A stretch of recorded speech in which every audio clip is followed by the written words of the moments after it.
आज हम पाकिस्तान में डिफरेंट नेचर ऑफ क्राइसिस जो हैं उन्हें डिस्कस करेंगे। Be these political crisis, economic crisis, unity crisis, security concerns, climatic crisis, energy crisis, इन मैक्सिमम को आज हम डिस्कस करेंगे। अगर हम Pakistan institute of peace studies की बात करें तो उसने कहा था कि 1990s के बाद पाकिस्तान 30+ क्राइसिस फेस कर चुका है।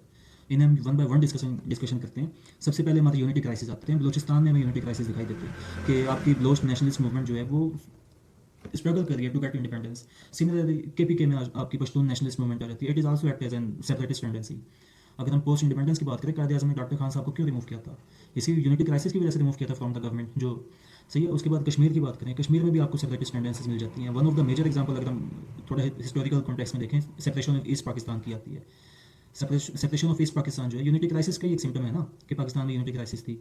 अगर हम पॉलिटिकल क्राइसिस की बात करें तो अर्ली 2020s में हमने देखा है पाकिस्तान में सीवियर पॉलिटिकल इंस्टेबिलिटी थी। फिर हमने 1990s में देखा कि पाकिस्तान में सीवियर पॉलिटिकल इंस्टेबिलिटी थी। अगर हम पोस्ट इंडिपेंडेंस की बात करें तो हमें एक टेन्योर मिलता है 1956 से 1958 का, जहाँ पे 4 प्राइम मिनिस्टर्स को रिमूव किया गया था और इस टेन्योर में पाकिस्तान के 5 प्राइम मिनिस्टर्स रहे थे। तो ये एक पॉलिटिकल क्राइसिस का सिंबल है। फिर हम इकोनॉमिक क्राइसिस की बात करते हैं। आपका जो इकोनॉमिक क्राइसिस है ये प्राइमरीली लिंक करता है पॉलिटिकल इंस्टेबिलिटी के साथ। पाकिस्तान में जब भी पॉलिटिकल इंस्टेबिलिटी हुई है वहीं पे हमने इकोनॉमिक क्राइसिस देखा है।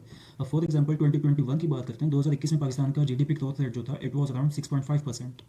हमने फिर देखा पॉलिटिकल इंस्टेबिलिटी होती है पाकिस्तान में, और 2023 में यही जीडीपी ग्रोथ रेट जो है नेगेटिव में चले जाते हैं। तो इसकी क्या रीज़न है कि जब भी पाकिस्तान में पॉलिटिकल इंस्टेबिलिटी हुई है तभी पाकिस्तान में इकोनॉमिक क्राइसिस देखा गया है। अगर हम इसके अलावा एग्जांपल लें तो हमें 1990s में जीडीपी ग्रोथ रेट मिलती है, नेगेटिव में थी, बिकॉज 1990s में आपके पास सीवियर पॉलिटिकल इंस्टेबिलिटी थी।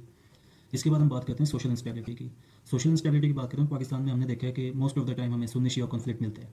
उसके बाद हम देखते हैं पाकिस्तान में मॉब अटैक्स देखे जाते हैं माइनॉरिटीज़ के अगेंस्ट। एक बहुत ज़्यादा मिसिंग लॉ एंड ऑर्डर का सिम्टम है ये, जिसमें हमने जड़ा वाला केस देख लिया था कि पूरी की पूरी बस्ती को उड़ा दिया था, जला दिया था। साहिवाल का आप केस देख लें सिमिलरली।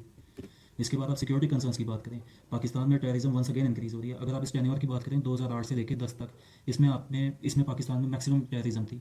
सिमिलरली इसके आगे भी ये पैटर्न चल रहा था। 2016 के बाद से हमने देखा कि नेशनल एक्शन प्लान आता है और पाकिस्तान में टेररिज्म इंक्रीज़ होना शुरू हो जाती है। और हमने देखा कि 2020 से पहले पाकिस्तान में पॉलिटिकल वो सिक्योरिटी कंसर्न्स यस थी, मतलब कोई टेररिज्म वगैरह नहीं थी। और उसके बाद हमने देखा कि दोबारा टेररिज्म राइज होना शुरू हो गई है और करंटली इस टाइम पाकिस्तान में बहुत ज़्यादा सीवियर टेररिज्म हो रही है। क्लाइमेट क्राइसिस की बात करें, क्लाइमेट क्राइसिस में आप सबसे पहले देखें पाकिस्तान में फ्लड्स आते हैं। हमने 2025 का फ्लड देखा, हमने 2022 का सीवियर फ्लड देखा। One of the worst flood in the history of Pakistan हमने वो फेस किया था। अब करंटली आप पैटर्न्स देखें, पाकिस्तान में जलॉफ्स का एक पैटर्न चल रहा है, जिसमें आपके ग्लेशियर्स मेल्ट होते हैं तो उनसे जो लिंक्ड लेक्स होती हैं वो आउटबर्स्ट हो जाती हैं, कॉजिंग फ्लड। 2025 का फ्लड इस वजह से आया था पाकिस्तान में। फिर आप क्लाउड बर्स्ट की बात करें, पाकिस्तान में बहुत ज़्यादा क्लाउड बर्स्ट होना शुरू हो गए हैं। These are the symptoms of climate crisis. इसी तरह आप हीट वेव्स की बात करें, सही है।